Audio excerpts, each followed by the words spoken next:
চর ফ্যাশনের ভদ্রপাড়া ৪ নম্বর ওয়ার্ডে ঘটেছে এক উদ্বেগজনক ঘটনা। স্থানীয় কালাম স্যারের বাসায় খেলার সময় অসাবধানতাবশত প্রায় ১.৫ বছরের একটি শিশু একটি রুমে ঢুকে ভিতর থেকে দরজা লক করে ফেলে।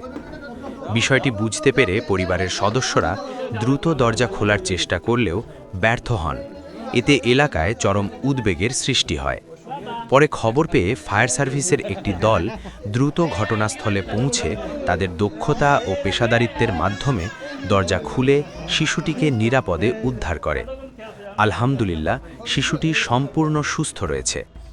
এ ধরনের ঘটনা এড়াতে অভিভাবকদের আরও সচেতন ও সতর্ক থাকার আহ্বান জানানো হয়েছে, বিশেষ করে ছোট শিশুদের ক্ষেত্রে। Rafi Hossain, Lalmohan news desk.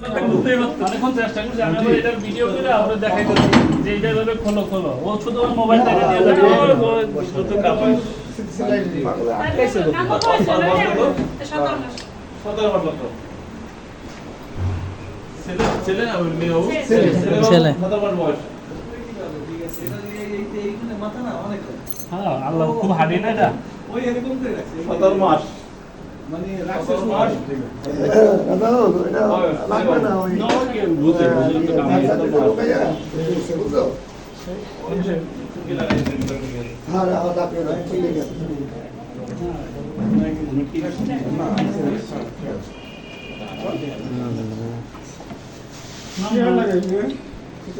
এটা ব্যাখ্যা করে দাও লোক যারা আছেন চলে যান আচ্ছা ব্যাখ্যা এখানে তো বুঝতেই পারছেন না চলে যাও চলে যাও তোমার সাথে আরেকজন কে আছেন নিয়ে যাও।